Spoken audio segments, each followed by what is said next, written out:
Hello and welcome back to my channel, Checks Captures Threats. Today's episode, we are going over the King's Indian Defence. So, this is part of our Learn the Openings playlist. We did the Reti last time out, I believe, last week. So hopefully you enjoyed that, and that was a white opening. So today we're going over this black opening here. So, it's another hyper-modern opening, where we're French-settering a piece quite quickly, without, pushing pieces like d4 and e4 straight away, and we're using other pieces to attack it, like the knights and the bishops. So, this is a very strategic opening as well, and it's against d4.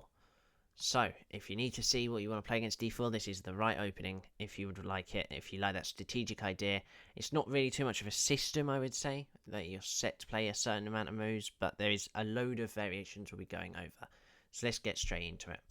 Now, this here is, I'm not going to be able to really tell you too much of how it was popularized, who founded it, as it kind of was over time made by multiple people at multiple different eras and everything, so it isn't really made by one person. Anyway, you actually counter this with knight to f6, so quite like the Nimzo Indian. So when they play c4, as they do in this, if you play e6, obviously we're going to the Nimzo Indian. But instead, we're going to be playing g6, so completely different here, trying to French settle this bishop, obviously. Now, after a move like knight c3, you're going to see bishop to g7, obviously, and then you're going to see moves like e4. Now, this isn't too frightening. Now, I know you're seeing 3 pawns in the center here. You're giving up a lot here in the center, but this will happen. It's going to be something you have to deal with, and this is where, after e4, this is a must in this opening. After e4, you play d6. You stop this e5 push as quickly as possible. Now, obviously, they can't push now, because you're going to see that we can actually do stuff like capturing here straight away, making this be a very weird opening, and you'd be able to play stuff like this, and you can obviously go to c5. So they won't capture here, so we should be all fine with that. Now, here, there is, this is where all of the different type of variations might happen from here. So this is what you'll normally see. Obviously, they might play different things where they might not push e4, but we can still create the similar ideas here. So, later on, for the setup for black anyway, we're going to want to try and push e5 for us, maybe even c5 should say, and f5 even. So all of these pawns will end up on the 5th rank here, so we can do that. Now, obviously there's other moves as well, so obviously we've got the knight to f6 here, the bishop on g7. Now, the knight also, d7 here, we can also do this to support the e5 and c5. There's a few too many arrows on the board. I'll do that there. And last but not least, sometimes you have the bishop going to a few places of either one of these few places. So depending on, obviously, the position.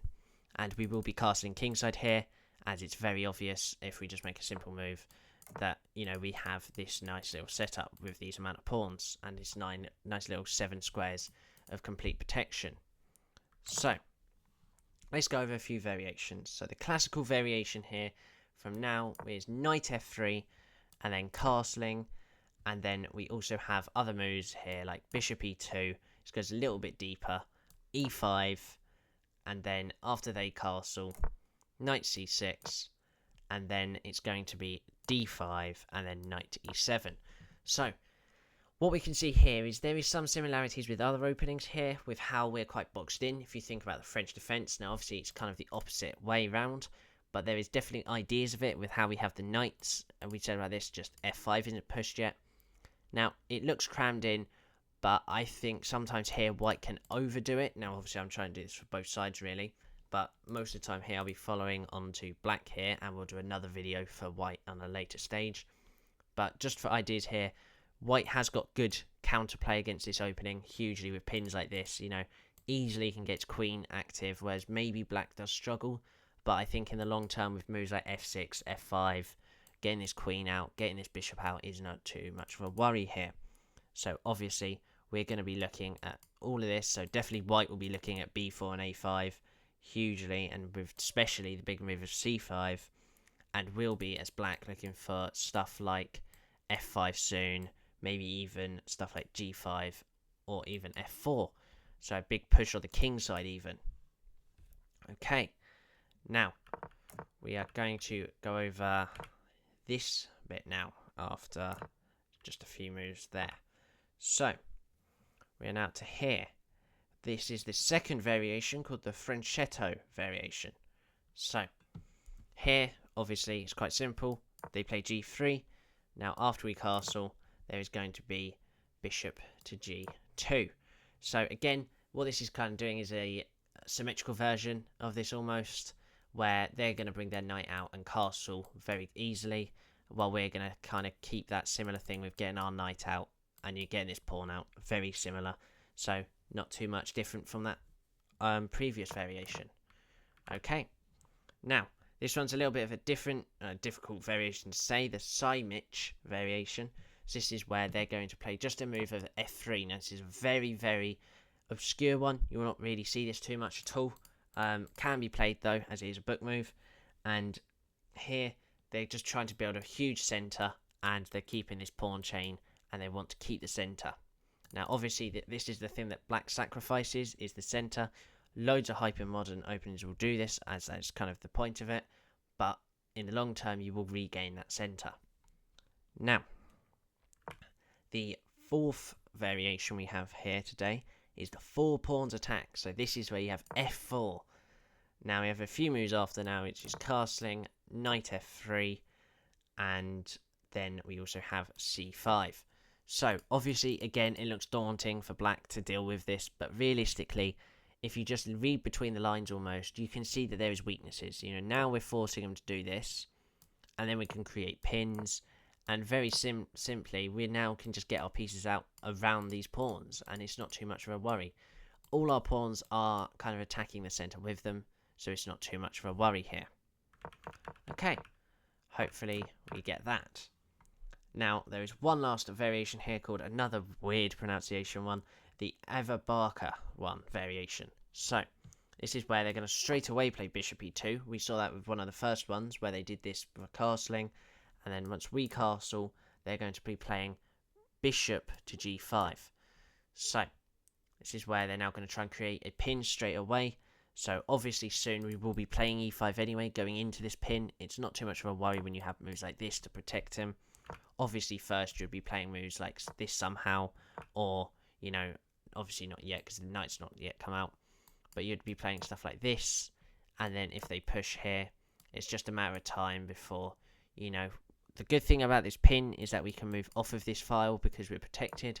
So we can play moves like this, trying to look at different ways of, you know, pushing these pawns, for example. Because obviously if they capture, our bishop is easy to take here, to take it back. So, it's a very positional and tactical game here. It's actually a very nice opening sometimes. I might be playing it in the rapid increase a few times, depending on obviously what they play. So, it's a very nice one now. Obviously, the point is here, black is trying to counterattack. So, that is the whole point here after this. And it's going to be a positional way of countering the centre here. So, obviously, the centre control for white, that is what white will try and keep the whole game. If they fail to do that, they'll struggle a lot in the centre, and especially on the wider sort of areas here. Obviously, the flexibility is a little bit difficult, because there is so much, to be fair, tactically you can do. But how you can move the pieces is where it's going to be a struggle. You know, sometimes the knights can't move that well, sometimes the bishops can't, and sometimes even the pawns can't. Now, obviously, there is also a bit of an imbalance here between the king and queen side, with how everything is on the king side here, and then not that much on the queen side, as it's just going to add a bit more drama to maybe getting your queen to that side over here, like the French, but we have different variations like that. So, that is mostly it today. Just like to say that a few people you'll know who have used this before is Garry Kasparov. So obviously we went over one of his games, his Immortal games. So did we with Bobby Fischer against Boris Spassky. We went over that. And last but not least, Hikaru also does play this, as he's one of the modern ones. And he's done this not too much at the minute, I would say, recently, as people kind of adapt to openings of especially top grandmasters and play around it. So they have to keep changing sometimes now and then. So, hopefully you enjoyed today's video. That was the King's Indian Defence. Now, obviously, we went over many variations there. Now, the reason we go over this many variations is just so you can, you know, try and learn each and every single one of what they're going to play. Who knows, they're going to play f3, f4, You know, they could obviously, if they play different stuff like bishop g5, try and relate it to another variation you've done. So maybe just castle.